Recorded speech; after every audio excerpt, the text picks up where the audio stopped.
Hello, welcome to another episode of Fun Never Ends, the Fun Never Ends podcast. I shortened it. It's no longer Fun Never Ends with Nelson and Friends. It's just the Fun Never Ends podcast. You can find this on your Google Play music app and your iTunes podcast app. All you got to do is type in Fun Never Ends podcasts and hit the subscribe button. Check us out. Today we got a special guest in the house via Skype from Elk Grove, if I'm correct. Elk Grove, California, or Sacramento, within that area. He's the lead vocalist of Sacramento power metal band Niviane. He's also, he's got a couple other projects called Hellscream, Skinner, and Elemantis. I'm going to play you. Niviane's got their first album out, it's called The Druid King. It just recently released on Pitch Black Records. You can find this album on Niviane.com. Purchase a shirt, purchase a t-shirt, and a CD, or do a combo. I want to play you off one track of that from that album. It's Addressed to You. See how you like this one.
Was that little clip of Addressed to You, and now,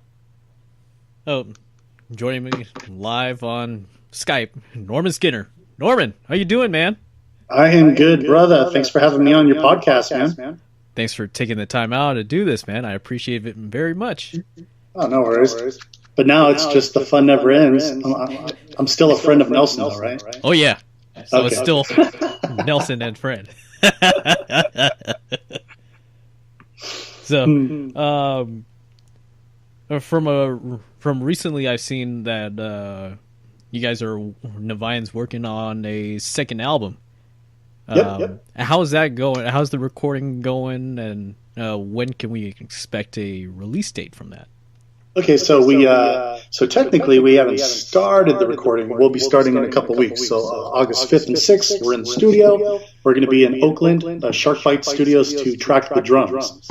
We're going to be doing more self-tracking this time because we all have our own studios. We figured we tracked a chunk of the last album ourselves. We figured this time we could probably step it up and do more ourselves in-house rather than with producers.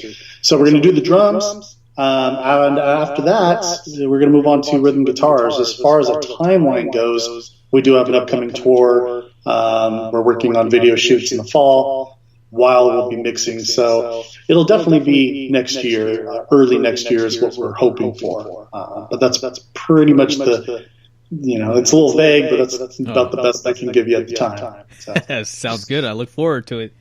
I picked this up due to a friend of ours, which has asked not to be mentioned. But, really? Anonymity or whatever? Is that what it's about? But anyway, because of that, I got hooked on you guys. So, nice. And meaning that's why I flew up there to see you guys up at Holy Diver, and that was damn cool, man. It was badass. So you guys definitely did the trick on this one. Yeah, we personally believe this, and I think most bands do. But we think that was a fantastic first step for us. Mm-hmm. We had the right sound and style. But that was just when we were taking a lot of existing material that individual guys had to bring to the table. Only, maybe a fourth of that album was written as a collective. So this album was a little bit more cohesive, I think, where we found our style a little more. It's a little heavier, a little more dynamic. We kind of branch out. So hopefully everybody likes it as much as they like the first one. We think it's going to be a stronger album. So. Yeah, I think you guys played. There's a couple tracks that you guys play live that are coming to your forthcoming album. Yeah. We've played I think we played a majority of the songs at least once or twice live, and a couple of the tunes have become staple songs that need to be included. Otherwise, we have people, complaining, "Hey, where's that song?" So that's always a good sign, right? Oh, you want to road test the new material. So there you go. Yep. Right on. Let's talk about your early influences. What were your earliest influences that got you into music and singing? All right. I'm going strictly on what you just asked me. You said my earliest. Yes, so I'm old. So we're going to go back to the very beginning when I was a kid. That's where I'm trying to get. Yeah. So let's see here. Way back in the long ago, in the dark times, back when there were LPs and 8-track tapes and stuff like that, the cassette was, cutting edge. I would say really all I listened to was MTV because that's all I didn't have like older brothers or sisters that were into music. I didn't have friends and stuff, but my mom had boyfriends who would like bring music by. And I'd say my earliest number one influence for singing would be Robert Plant from Led Zeppelin. That's Robert Plant. Yeah, I mean, hearing songs like Cashmere and Immigrant Song and stuff. And, he has a high soaring voice, and then sings some videos, and he's he had that stage persona back in the day. He larger than life, rock god kind of thing. That would be my earliest as far as music and wanting to be into music. I remember watching, Def Leppard videos and Twisted Sister and stuff just on MTV. It was more of the mainstream bands, and I would grab the broom and pretend it was a guitar, which I'm sure. I bet you've done the same thing when you were younger. Oh yeah, we all have. Exactly. And this was the 80s, so Scorpions videos were on, and then later on, I think the first actual album I bought myself in 6th grade was Bon Jovi "Slippery When Wet" because I had so I got that one, and but yeah, I mean those were just things. The idea of becoming a rock star or whatever, that straight up came from Poison videos, man. And I'll tell you why. Poison and Motley Crue videos.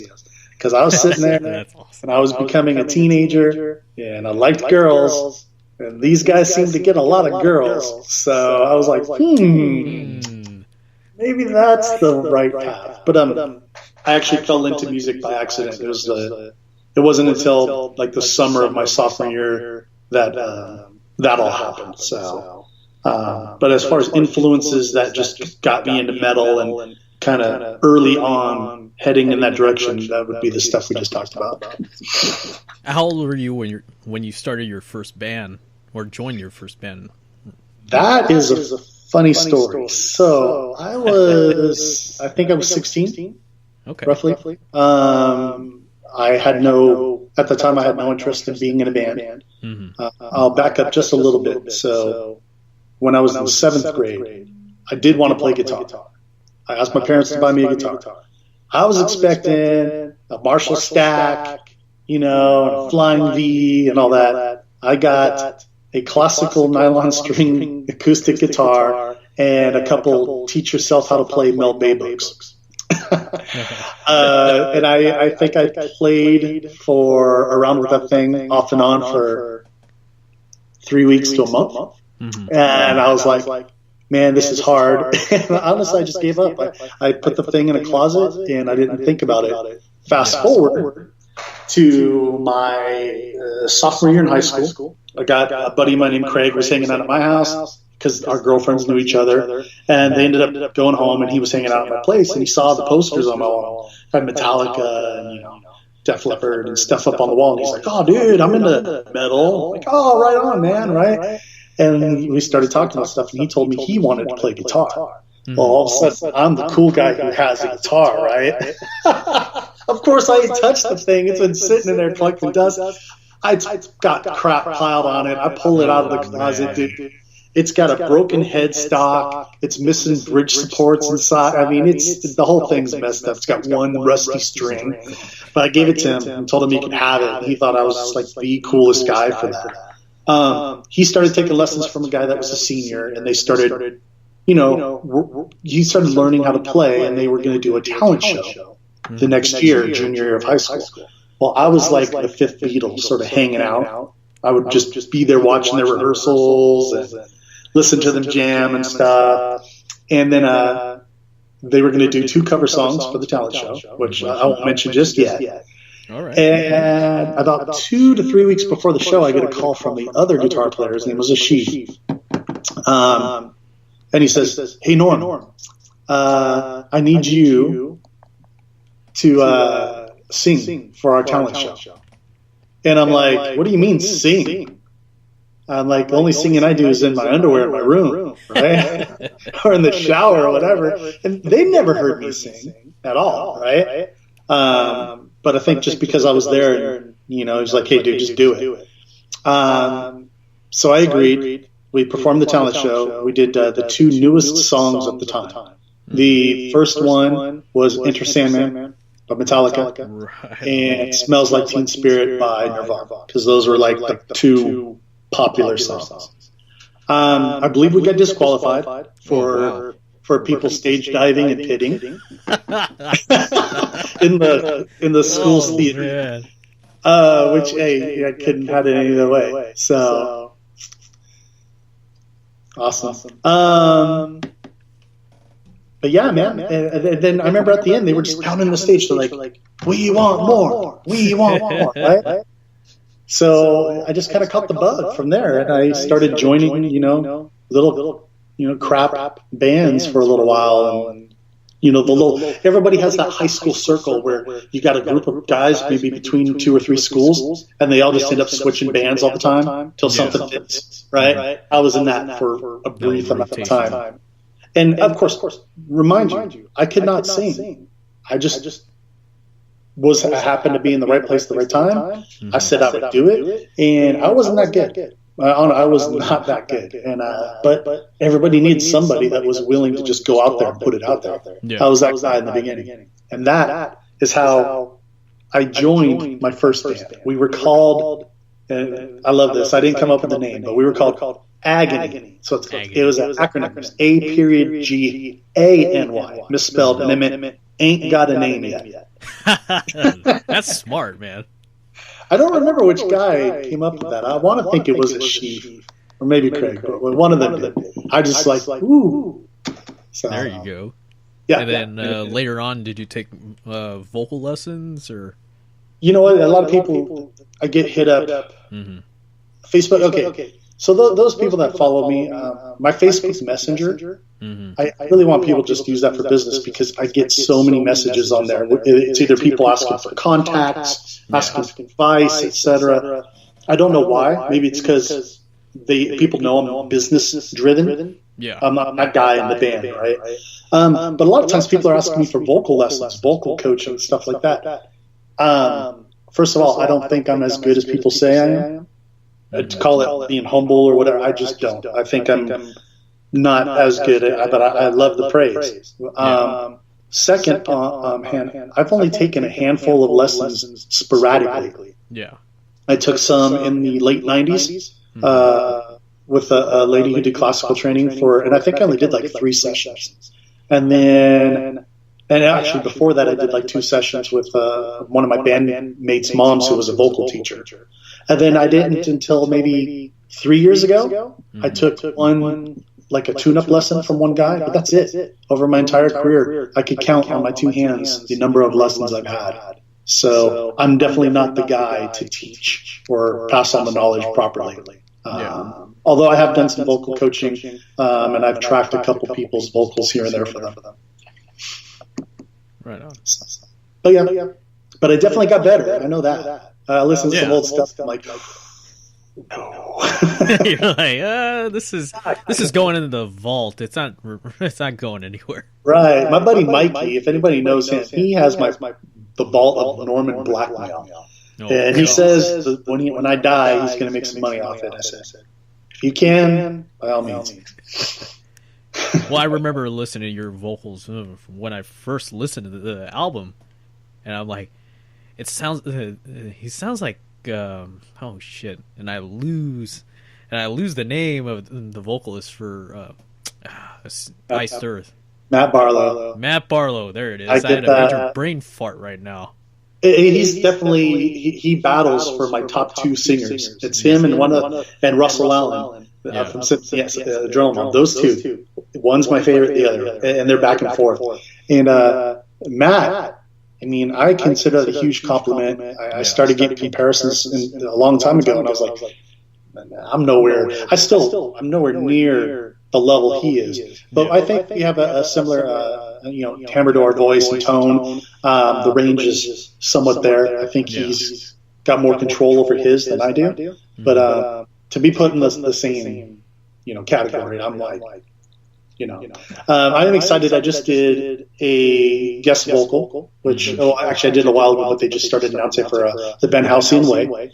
So they announced their Nailhead choir of singers, and there's got some. I don't know how many they've announced that did the vocals, but Matt Barlow was one of them, and I was one of them. So it's very cool that we're on the same album. Awesome. Yeah. Is there? Do you know if there's going to be a when the release on that is? Yeah, it is. It's I'd have to pull it up on my phone and look. But I know it's called Unbowed, Bloodied but Unbowed, I think is the name of the album. And it comes out soon. So I would just have people check out their website. Some good stuff. I've been friends with them for quite a long time. John, the guitar player, he and I go way back. Way back. So really good guy, really good band. Hearing that's for sure. So let's talk about Skinner. Sure. When did you start that? And then let's talk about your albums that you got. So Skinner was a weird situation. I was never one. I never had plans to do anything solo at all. Back in late 2010, I completed it would have been my fourth album, but seventh Magica album overall. A lot of people that don't know, I was the singer for Magica for the last four albums with that band. We finished our U.S. tour in support of our album Portrait of a Hangman. And I just, I don't know, sometimes I don't know if I needed a break or it just wasn't feeling the way it was for a while. So I stepped away from the band. They had since a few months later, they went ahead, we played our farewell show with Armored Saint, and then they disbanded a couple months later, I think. Either they couldn't find the right sounding singer or something. Fast forward a little bit, I got hit up by a couple members of Magica saying, hey, we want to do something. And it was actually bass player Jim Pegram that said, let's call it Skinner.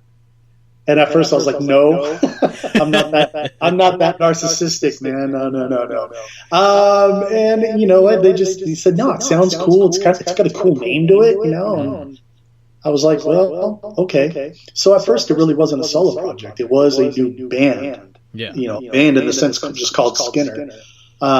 We put out our first EP, which was technically The Enemy Within. For those that don't know, it was supposed to be a demo. It was not supposed to be any kind of a release. But the Magic fans, since there was no new Magic album coming, and they didn't know what was happening, and they saw that I had a decent amount of the same people, they were like, well, what's up with the Skinner album? When's that coming out? So we decided, the recording sounds pretty good. Let's just put this out as an EP. We did that. Great reviews. Everything went well. We re-recorded all those songs, plus all of our additional stuff, and then we ended up releasing Sleepwalkers in 2014. Went over great. Got on a lot of the top 10 albums of the year lists, things like that. And things were rolling right along. And then I just had lineup issues, unfortunately. And that was it, man. Fast forward to, my time during Niviane. I mean, Skinner, I transitioned Skinner now, just into a solo thing. Anything that I want to work on just myself with musicians, I'll put it under my surname. No big deal. I have the next album. I would say the writing is 99.9% complete. For the next album, it's going to be called The Dark Design. I'm working with a couple different key songwriters. It's my same drummer and same bassist that I've had the whole time. Drummer is also in Niviane. That's actually how I got him in. He was in Skinner, so I brought him in. He was in Skinner. Yeah, no, it was in Skinner. So it's same drummer, same guitar. The guitarists are different. That's the only difference. And but it's going to be cool. I plan on to start tracking it this fall. Sounds good. Next year there will also be, besides the Niviane album next year, there will be a Skinner album. And let's talk about Hellscream. Hellscream. So Hellscream, the second album is done. Ooh. And we are, I think we're getting ready to sign the record contract soon. But it's on I got the message. So with Hellscream, there's two key people, right? There's myself and there's Dave Conan Garcia from Cage, right? Everyone knows Cage. I mean, they're powerhouse, traditional power metal band. This is his side project, and it's a side project for me. We've never performed anything live. We have met in person maybe 4 times. We released our first album in 2013. And this next album, Dave, he runs the show. He just sent me a text message saying, this is the record label. I think it's, I hope I got it right. I think it's like SMG or something, or SGM Records. And he says it's going to be coming out in September. So we're like 2 months out from this new album being released. So technically, that's going to be my next release. Hopefully people like it. I loved doing the first album. The second album was a little different. So it took a little bit, took some chances on this one. So we'll see what people think of it. It's called Hate Machine, and we'll see what they dig. It's definitely a little more aggressive. Sounds good. I'm definitely going to check that out.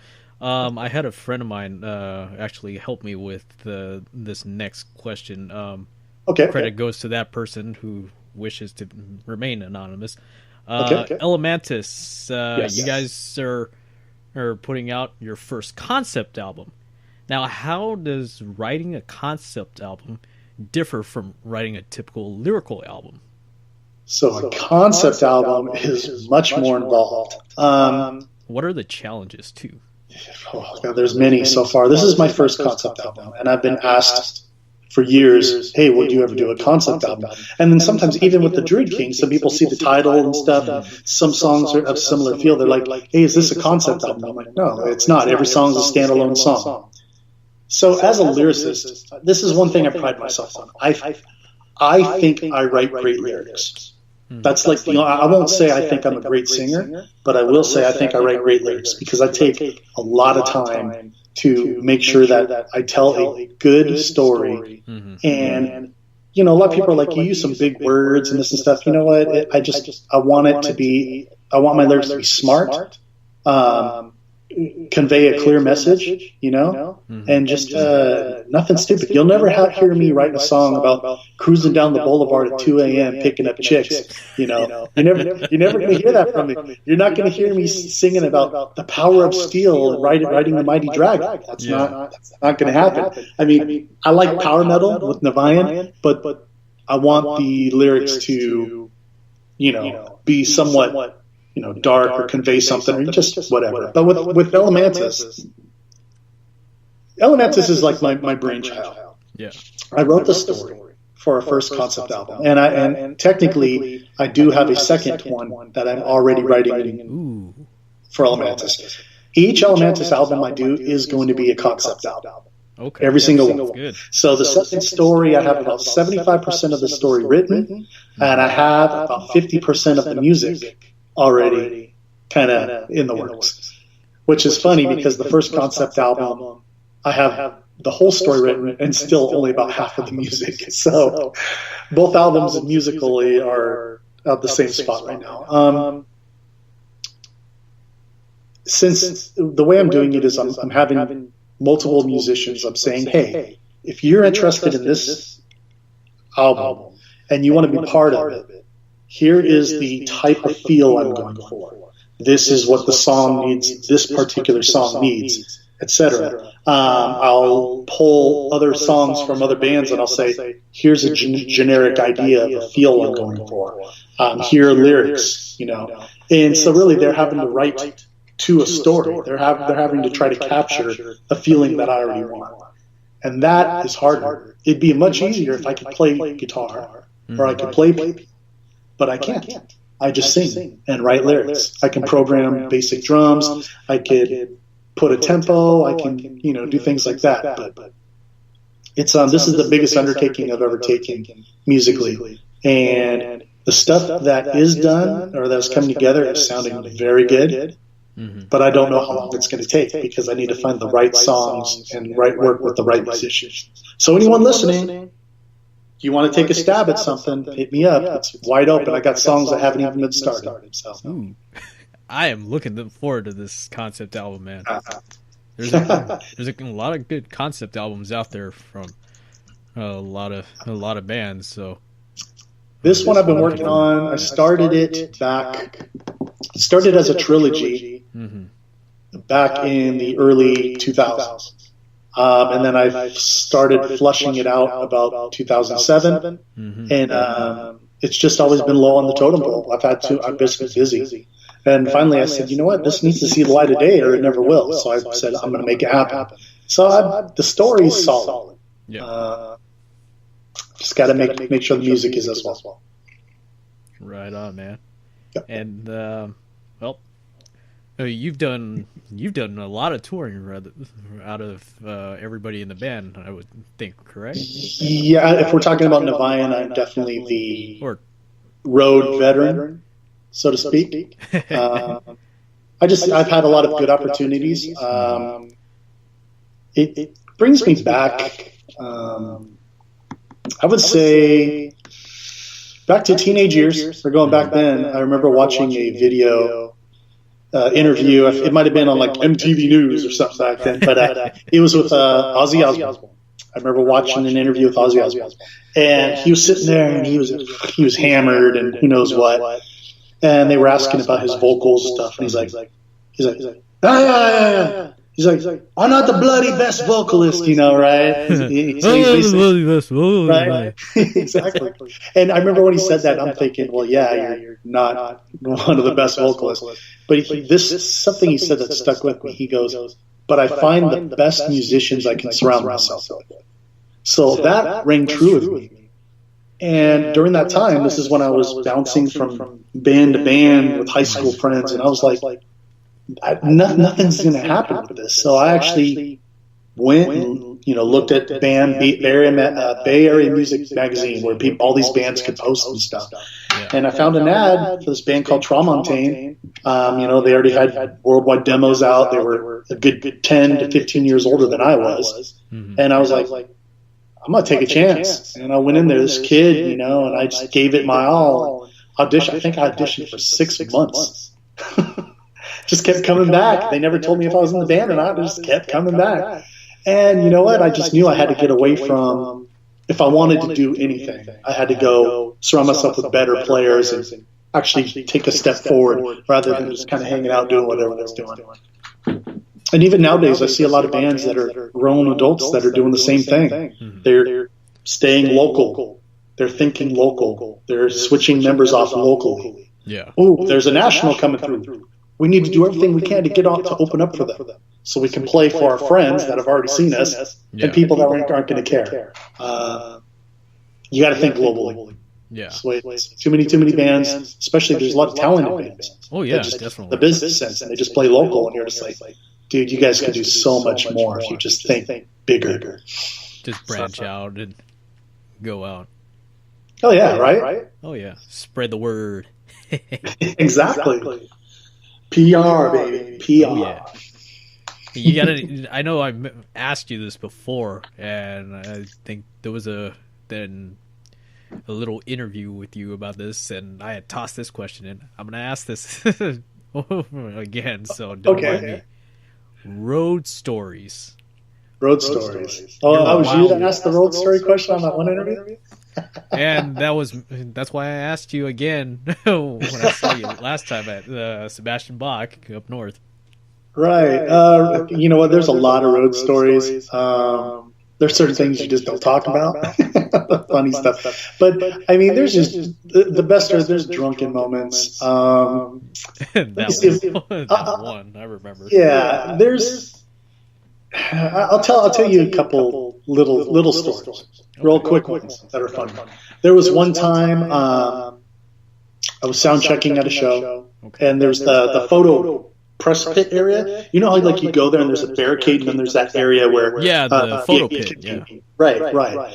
And we were just sound checking and stuff. And I remember I'm sitting there with my microphone.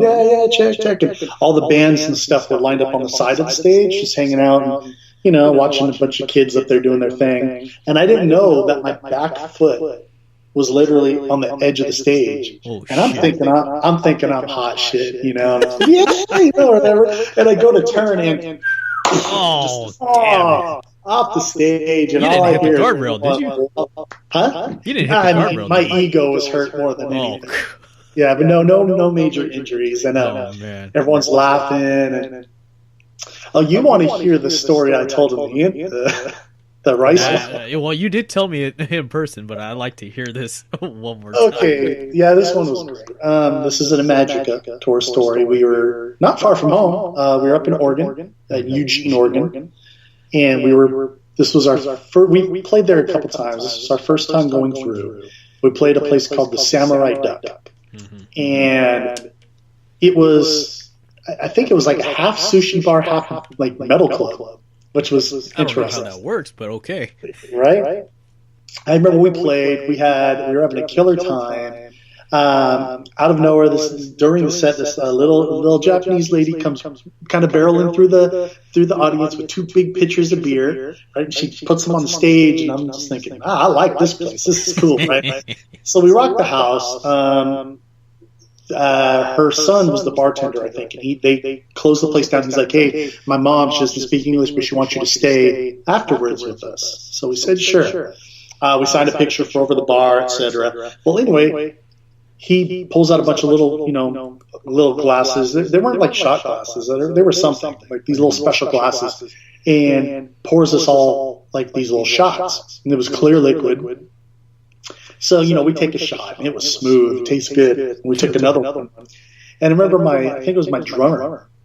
He's sitting there, he starts touching his lips. He's like, "Why are my lips numb?"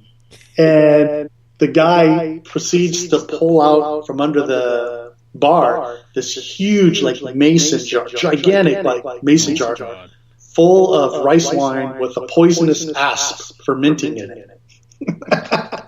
And my guitar player, the guitar player goes, "What?" And he goes, "Yeah." He goes, "That's the venom that seeps into the rice wine. It's, I think it's illegal or something." But I did some more shots of it. I mean, it was good. I'm sure you lost feeling afterwards. Yeah, right. So that was interesting. That was a good road story. And we've had other ones. I mean, pranks that you pull on each other. I remember one time.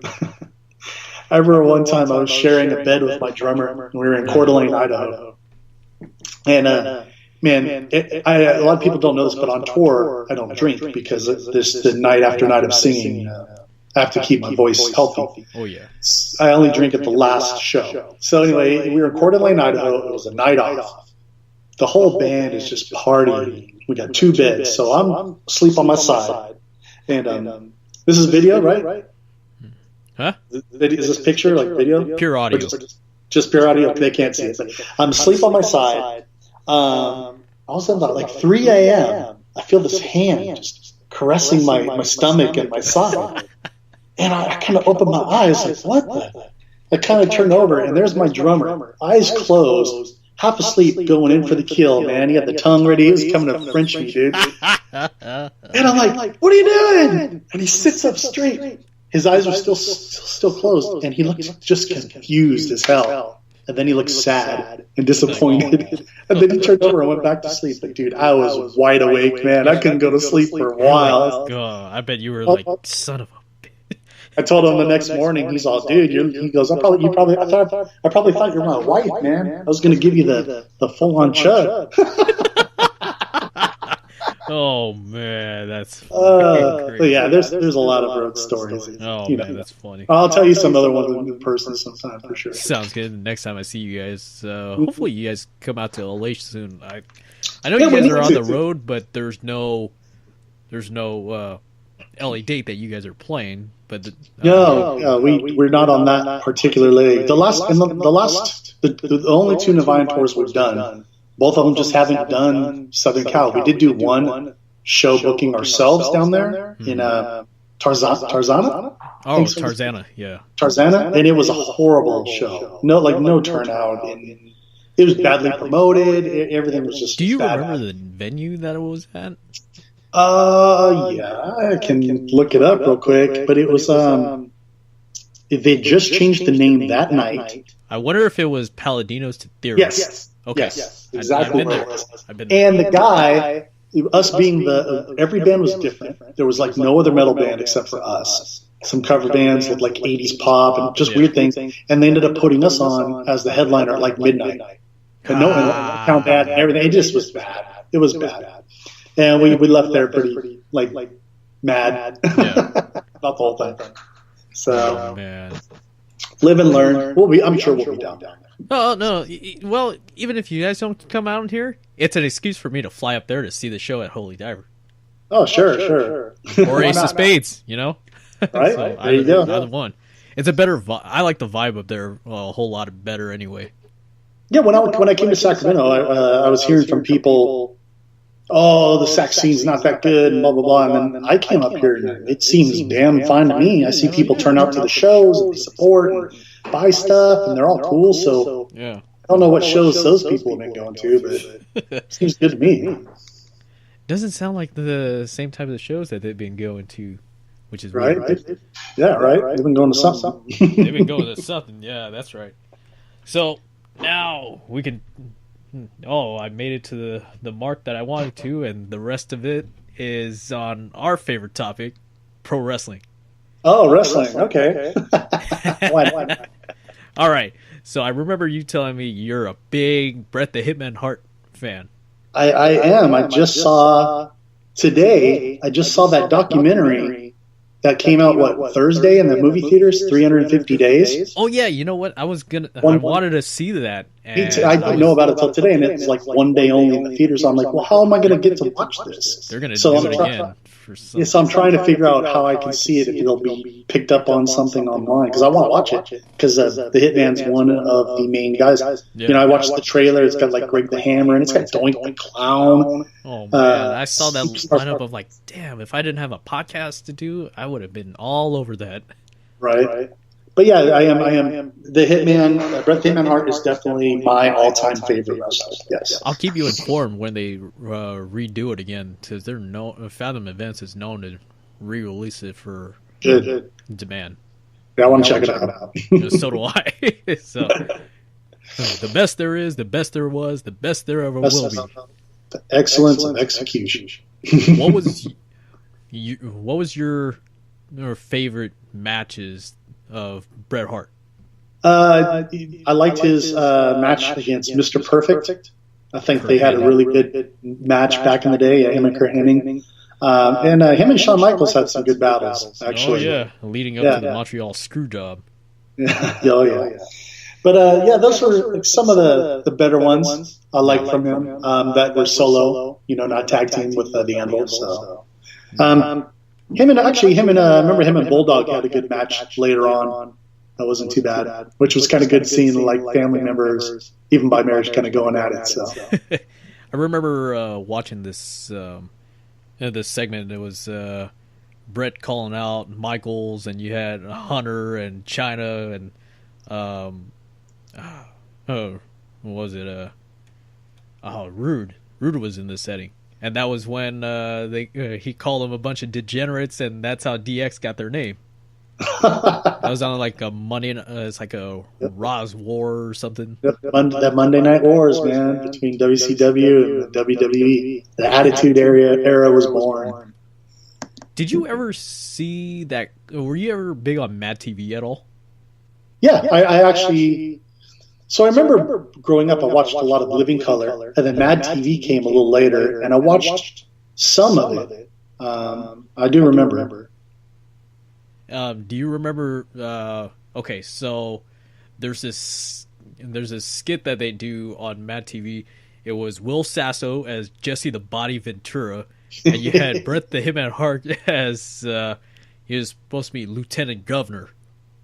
And he just goes in and he just like, I don't know if it's still part of the act, but he breaks total character, and I think he pushes Phil Lamar, and it looks like he's going towards the wall. And I'll have to check that out. It's on YouTube. You gotta watch it. Yeah, like all those things usually. I remember watching, I think it was The Rock and The Big Show and someone else. They all did Saturday Night Live together. Oh yeah. I had no idea how funny The Big Show was. That guy was hilarious, man. Don't forget, he was Captain Insano. Captain Insano, yeah. You know that guy's a virgin.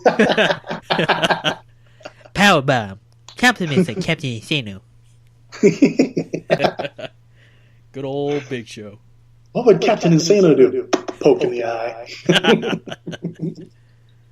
I was watching earlier. It was that I already forget the name of the pay-per-view, but it was a WCW pay-per-view. Bret Hart is WCW champion, and he faces Goldberg. You remember that? And then Piper comes out at the end. So you know what? So I actually never watched any WCW because I was like WWE loyal, and I was like, I'm not watching just WCW, and I never did. But I have seen stuff since where because now that they have it, that's one good thing about the WWE. They didn't just buy out everything. They their app. I love that they have all the old stuff there, so you can go back and watch it all. Everything from ECW, WCW, and WWF. Yeah, everything. So it's like I'm like, oh, cool. I can check out some of the stuff. So. And Goldberg, he's another one. Goldberg's another one that went ahead and got into a lot of acting too. So, ready to rumble. So yeah, I watched that a couple months ago. I saw that David Arquette's still doing wrestling. He's got like a championship match against some guy. I don't know what brand he's wrestling in, but it must be some indie brand. Because they were promoting on the red carpet when I was watching the thing about the 350 days. Yeah, they were talking about the movie, and then they had like on the red carpet they started getting in a scuffle, him and the guy that he was going to wrestle, and then I was like, oh well, that's staged, obviously. But yeah, I guess he's going. They talked about he was WCW champion for a second, and it was like the most embarrassing thing or something. So he wants to make up for it and show that he can actually wrestle or something. So it should be interesting. Yeah, I think he might have showed up at a local thing over here. They have something, some event every once a month. I think he actually showed up for one of those local events. And I saw Angel locally do a local little event in Newark, California. And I think he was the headliner, and he came in and had the same tights and everything. But I don't know, it wasn't quite.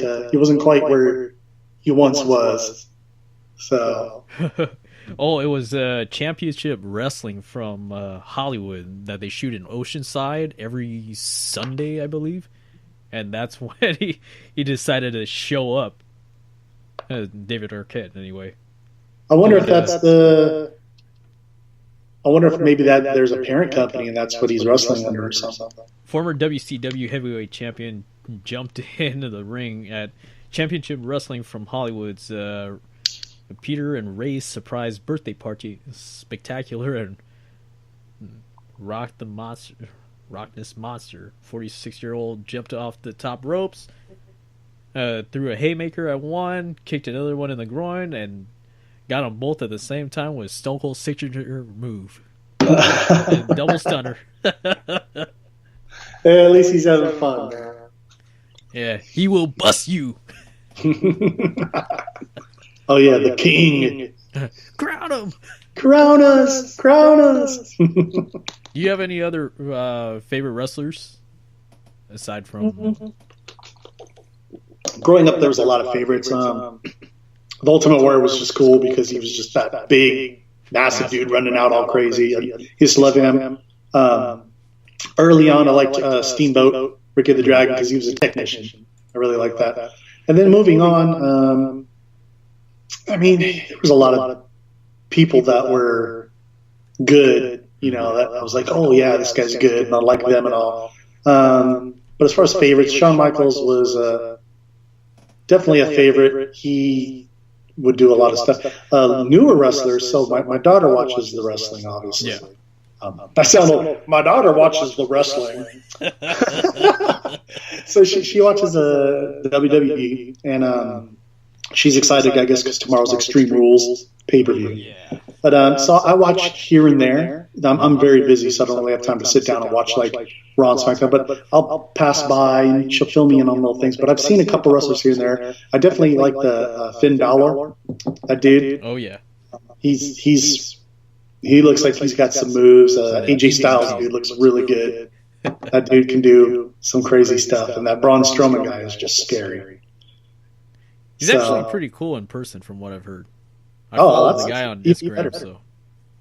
And there's ones, and of course the ones I watch some guys. I'm like, so she gets mad at me because there's one guy's gimmick that I like, and she's like, "That's the worst gimmick ever." I'm like, I love that gimmick. So it's the "I've got kids" gimmick or whatever. Oh, I know. God, it's that is Heath Slater. Heath Slater and Rhino.